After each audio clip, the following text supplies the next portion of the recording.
The Puck Portfolio with Andy McNeil.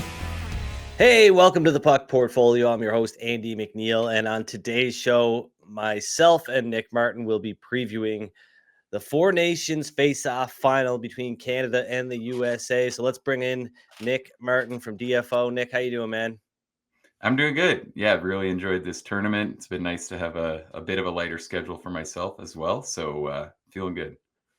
Yeah, everybody else, football fans, basketball fans, uh, kind of jealous of what the NHL is doing this year instead of an All-Star game, and I think everybody agrees that this has been a hit, a success, and we're all getting the matchup that we wanted on Thursday in Boston. So, just I guess general thoughts on the tournament so far, and what have you liked and maybe disliked about everything? Yeah, I mean, obviously it's been a massive success. And I think we were both in the camp of thinking that once people put on their nation's jerseys, they were going to be going full tilt. This is a short tournament. I don't think I was actually worried about the intensity being there, but it's still kind of blown expectations out of the water. Obviously, Saturday night's battle between Canada and USA was an instant classic. And the way players seem to be treating tomorrow night's game feels completely like a game 7. Like this feels like a Stanley Cup final game in terms of hype and how bad I think the players are going to want it. So it's definitely been a massive success. I'm super excited for this game. So yeah, I think really not too much to complain about with the tournament format. I think if you're one of the teams like, or perhaps just Sweden, you're probably not loving the way that your tournament ended. And it felt like a bit of a tough, kind of unlucky loss, came down to some bad volatility, but kind of happy that wasn't USA or Canada because now we get this matchup that everyone wants to see. Yeah, it's been awesome. Of course, the Saturday night's game kind of takes the cake as far as excitement level goes. But I guess if there's one complaint I had that I think they since the NHL has been sort of calling audibles throughout this tournament with the rules being kind of loose as far as rosters go and whatnot. I think they maybe could have made a switch with the schedule on Monday and placed that United States game earlier in the day to maybe give it some perceived meaning, and then make maybe the Canada game feel all that much more important, because after Canada won, we knew that what the final matchup was going to be. And so, therefore, the game between the United States and Sweden was a meaningless exhibition game, and it felt like it. So, I think if there's anything that I would change, maybe they could have made a switch there on game day or the day before game day. But I guess maybe that's easier said than done. Easy for me to say here sitting in my office. But the United States, they won the battle. But now we'll find out who's going to win the war on Thursday. 3-1 win for the U.S. A closer game than the score indicated. I mean, 3-1, one empty netter. It was a really tight game though, and the stats illustrate that. We have a graphic from Stathletes on Twitter. Everything was pretty even. Canada actually had the edge in scoring chances, slot shot attempts. The U.S. had a slight edge in shot attempts off the rush. Canada had a big edge in even strength time of possession, big edge in even strength ozone possession. Uh, so I mean, it was a close game. Canada could have came out ahead, but a great performance from Connor Hellebuck, who has been great all tournament long. I believe he's sporting a 952 save percentage currently through 2 games. Of course, Jake Ottinger getting the start in that last game. So Hellebuck's been off for a few days here, but you took him prior to the tournament to win the MVP, and you've got to be feeling pretty good about that, because I think everybody would agree that unless something crazy happens on Thursday night, if the United States can find a way to win this game, the MVP award is Connor Hellebuck's to lose. Yeah, I'm still feeling pretty good about it. And I honestly still think it's bettable at plus 265 entering this game. If you didn't already play it, he's a worthy favorite for the US. I think they're going to have a pretty good chance in this game, obviously. And I like the chances that it's going to be a low scoring coin flip type affair. So I feel pretty good that if especially if you're someone who, wants to get in on the USA or you think you like their chances of winning yet again. I feel like the narrative is going to set up well for Hellebuck. I'd be surprised if this is a wide open game where, his numbers really get hurt badly. I think it's pretty likely we see a game script where he kind of wins it for the US. And, to talk about the Saturday game before we get into it more, but I'm not just going to sit here and pin everything on goaltending, but I do think it's pretty easy to just say if you flip the goalies in that game, Canada probably wins. I don't think that's, I'm not trying to discount the US. They have 3 goalies that are probably better than anyone on Canada's roster. So, credit to them. That was supposed to be their biggest strength, and it has been. But I feel like Hellebuck more or less won that game, and I think we could definitely see a similar script happen tomorrow night. So, yeah, I do like Hellebuck to win the MVP. Yeah, currently Connor Hellebuck, his goalie saves prop sitting at 27.5. Canada hasn't generated more than 28 shots on goal in a game yet in this tournament.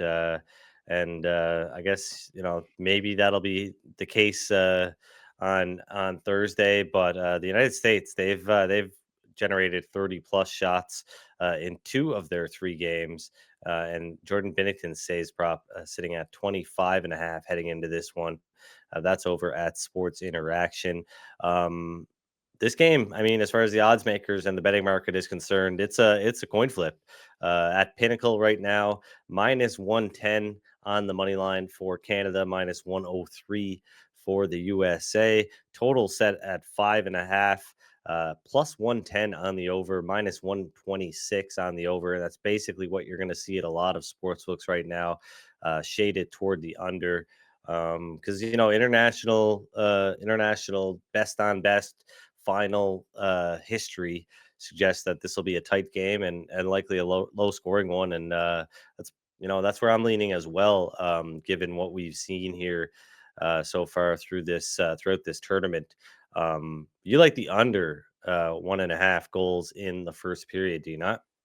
Yeah, I do. Pinnacle has minus 111 out there. This is a bet I like to play in the playoffs in games 5, 6, 7 a lot. It was great to us last postseason. And I think it's going to set up really well early on in this game. I think you get to see a lot of guys come out, just try to keep the game simple, minimize mistakes. And I think Canada specifically did defend quite well versus the US last game, probably more so than they're maybe even getting credit for. So I'm not that excited to count on Binnington, but I do feel confident that we'll see it look pretty battened down early. So I think that's a good price.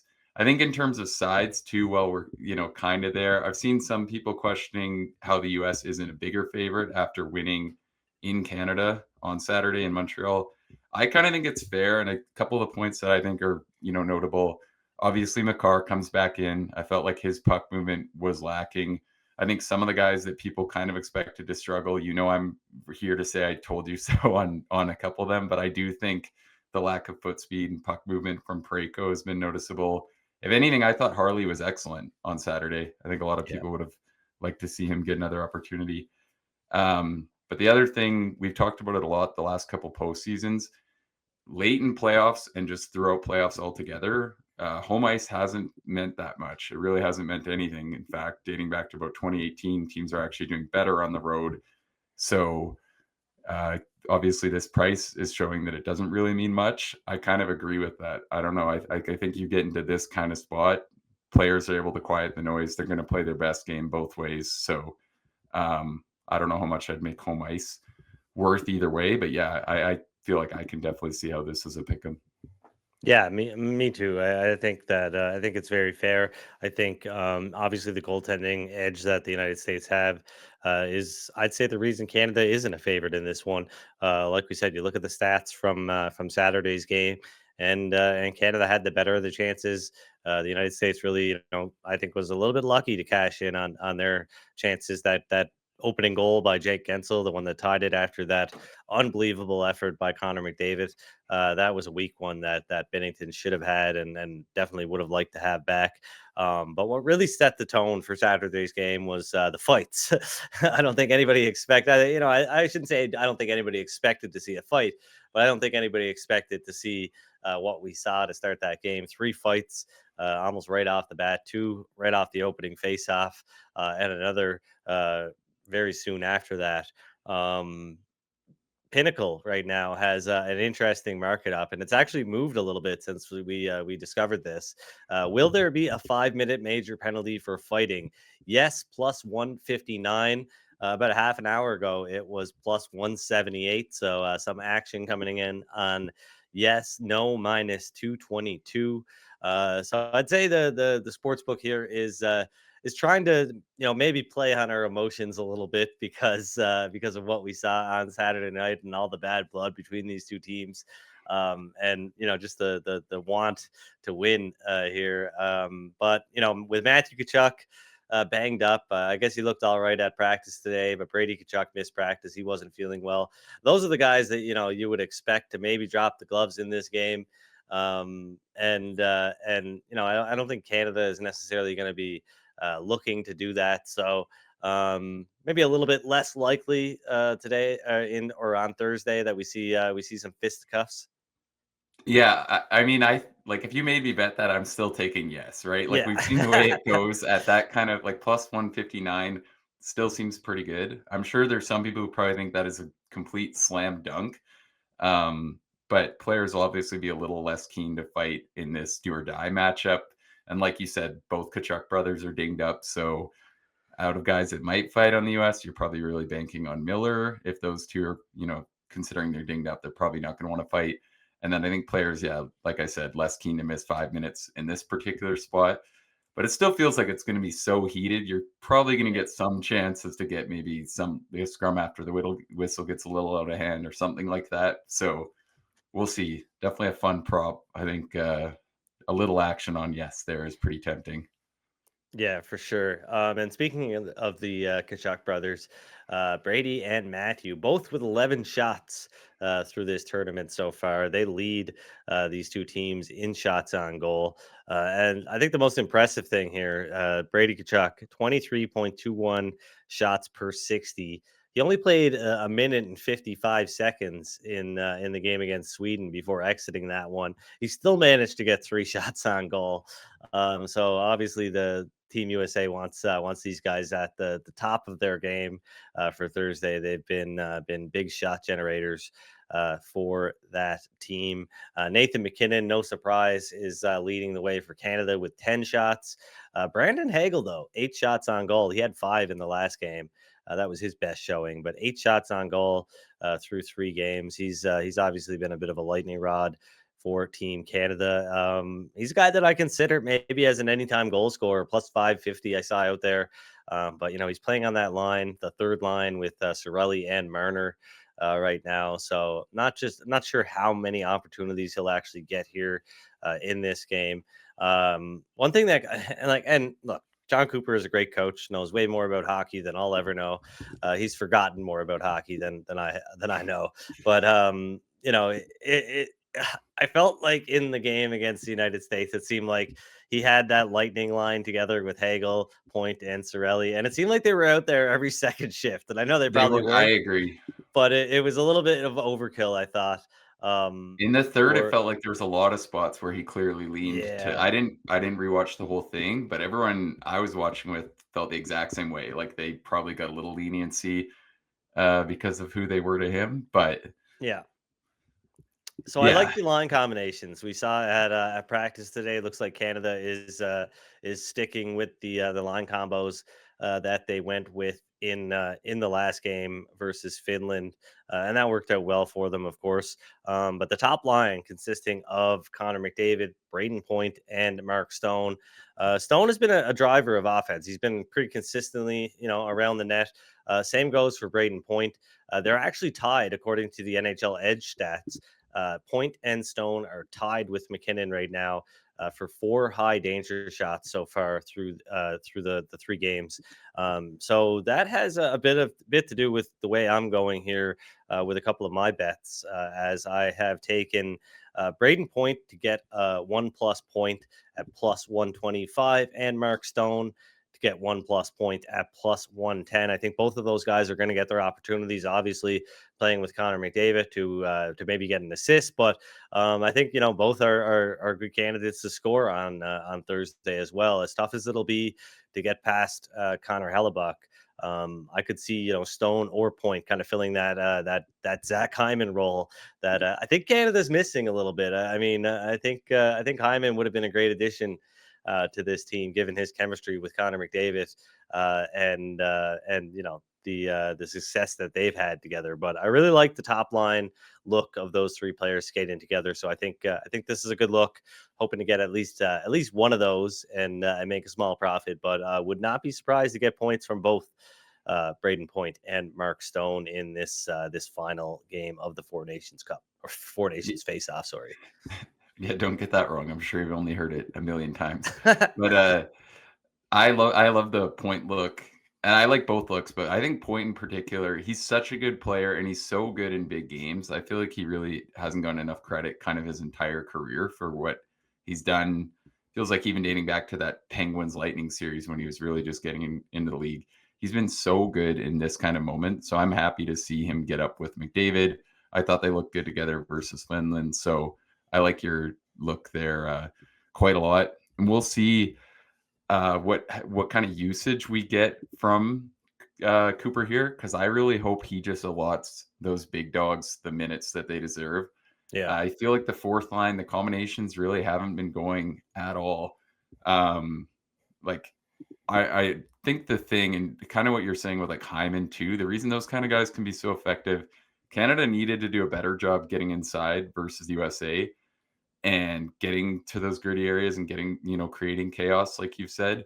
Yeah. But the thing that's hard about that is you need guys that can do that and actually play. Like I feel like Sam Bennett's gotten a lot of credit in this tournament for doing nothing just to pick on a guy. But analytically speaking, they've been horrific with that line on the ice. They've been awful with him on the ice. And that's what's tough is you want to try to reach to have those kind of guys to match players like the Kachucks, but they don't grow on trees. You can bring anyone to try to stir it up, but they got to be able to actually play hockey. And I think that's definitely one thing that's tough to match with the U.S. is they have two guys that are really good at mixing it up and playing gritty in the Kachucks, but they're also really good at, in all areas of the ice. So that's definitely a bit of an uphill battle for Canada here.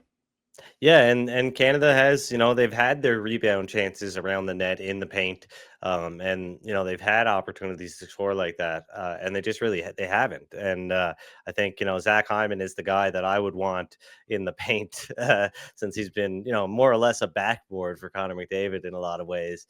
I think he would have been a great asset to have against a goaltender like Connor Hellebuck. So you mentioned earlier you like Connor Hellebuck still to win the MVP of the tournament. He's listed at +250 right now at Sports Interaction. McDavid next at +275, which I understand why. If you're looking at who has the best chance to go off on Thursday for Team Canada, it's Connor McDavid. Obviously, he's playing the biggest minutes. He's getting great chances. He's had some great games, but for me, I find it a little bit strange that he's so short on the board here for the MVP odds because he hasn't been named a player of the game yet. His best game, he was outshined, I guess, by Nathan McKinnon's 2-goal performance, and that earned Nathan McKinnon Player of the Game honors. Of course, Crosby had a great opening game. And he came up with that big goal, that empty netter to kind of seal the deal and get Canada into the final. So Crosby's already received some Player of the Game honors. Crosby's at 5-1, while McKinnon is at +650. So for me, it's either Crosby or McKinnon if you're betting on a Team Canada player to win the MVP. Right now, I think it's Crosby's trophy to lose, but McKinnon, probably has the best chance out of anybody to score a goal or two on Thursday. So I do find myself leaning that way a little bit because he's been really good in a lot of ways, and I think his shot volume is typically pretty high, and it's so that's been a tempting one for me. I'd just kind of like to know, the Hellebuck bet aside, where do you stand on Canada's MVP right now? I would lean from a betting perspective. I think Crosby plus 500 is the best bet. Like you said, I think he's probably the leader right now. And I think he's extremely likely to get leniency in any sort of a close vote. I feel like, the media really would love to give him that moment. It's been a tough Yeah. year. It feels like we've heard an insane amount of talk about him all tournament long. And he's been really good. But if anything, we've probably heard, I think, more chatter than even is deserved. So, he might be the least likely out of McKinnon, McDavid, and him to have a big game. But I also think you're getting a pretty good number considering if he does do anything, I think he'll get a lot of credit. And he's probably the leader out of those guys entering the game. So I Yeah. thought that one was decent. I'm trying to peek around right now if that Werenski 40-1 is still out there I don't think because so. yeah, I was surprised to see those because I think it's obviously a long shot, and like I said, I think Hellebuck's a worthy favorite, but he has been incredible, and he's at the leaders in terms of points. I think we'll see him have a good night, in all areas of the game on Thursday. So that one was kind of tempting to me, but yeah, I guess that one's kind of come off. And for what it's worth, too, I think if anything, it was in the most pointless spot, but his game versus Sweden was insane. Like it felt like every single touch, he was just completely dominating. And it was almost two different games when he was out there and the times when he wasn't. So yeah, it's I think been eye opening just how good he's been for a lot of people. Yeah, and I think with McAvoy now officially ruled out, and no still no word on Quinn Hughes. It looked like reports were all over the place on Tuesday. First it was Hughes is on his way to Boston. Now it's sticking around Vancouver. Now he's gonna jump on a plane. Now he's not. I don't know. Sounds like that is still in flux. I'm sure Mike Sullivan would love to have him in the lineup, but it looks like the NHL not willing to bend on this one, and there's gonna have to be another injury. So. Um, we were talking a little bit Him, before hey, the start of the show. Um, you said you don't think that the coaching staff is gonna ask a guy to play dead for uh yeah, for the final, but I'm sure it's tempting, given the talent that Quinn Hughes could bring to the team. yeah. I mean, Jake Sanderson though is so good, so it's not like Besides it's taking an absolute beating on he social is media getting right it now. really bad. I actually think he's a better player than Noah Hannafin, but it's kind of an argument for another day. But yeah, he's getting abused on Twitter. But yeah, I think that's a tough spot for Hughes because I feel like they want him to fly down to Boston from Vancouver. And obviously, it's good to have him there, worst case scenario. But that's a pretty big trip in the middle of the year to just go sit there and, in all likelihood, not get to play or even Yeah. not even sit in on team meetings or anything like that. So, um, yeah, it's interesting. I wish he could just play. I think that one of the changes that we'll see for the next tournament for sure will be 8 defenders because there's already been numerous instances for a couple teams where they would have liked to have had 8D there. Sweden, the last game, was in a similar boat with their flu situation. So, yeah, I think that'll be one change we see for sure. But yeah, as far as Quinn Hughes goes, we will find out more on Thursday. It looks like McAvoy will not be available for Saturday night's return to action for the Boston Bruins. He is listed as week to week now. Timeline to return unknown, according to Kevin Paul Dupont. Sorry, according to Kevin Paul Dupont of the Boston Globe. It's a tough loss for the Bruins, given that they had just gotten McAvoy back into the lineup, and it doesn't sound like they're too happy with how this was all handled, given that he suffered the injury in the United States first game against Finland, and then was treated for that injury and played a pretty big role in Saturday's win over Canada. And for this to come out late in the tournament like this, I don't think the Bruins are too happy. But I guess we'll learn more about that. Um, I guess the last thing to get to before we wrap this thing up, Nick, is yeah, we both agree this is going to be a tight one. So, is there any value in the regulation tie at plus 313 over at Pinnacle? Yeah, I like the tie. I played it on Saturday. I wrote how I thought I'd be shocked to see either team win by more than two without an empty net goal. And that was exactly how it went. So, same kind of thing. I feel like you're getting a pretty good number for a game that I think it'll be pretty shocking if anyone runs away with this. I'd be absolutely stunned. I feel like it would have to involve probably some fluky bounces, maybe a really ugly Binnington performance, but I'm just not seeing it. I think we'll see both teams really be up for it, not really giving an inch defensively. I think we'll probably see tight score lines throughout. And I think there's, some chance maybe you just see like a 1-1 get there. So I feel like for the price, you're getting a bet that's going to be really live at plus 312. Yeah, I think it's a great spot to target the regulation tie. Yeah, and I mean, I got to be honest. I'm going to be cheering against this bet unless Canada's trailing and they need to get into overtime in order to win the game.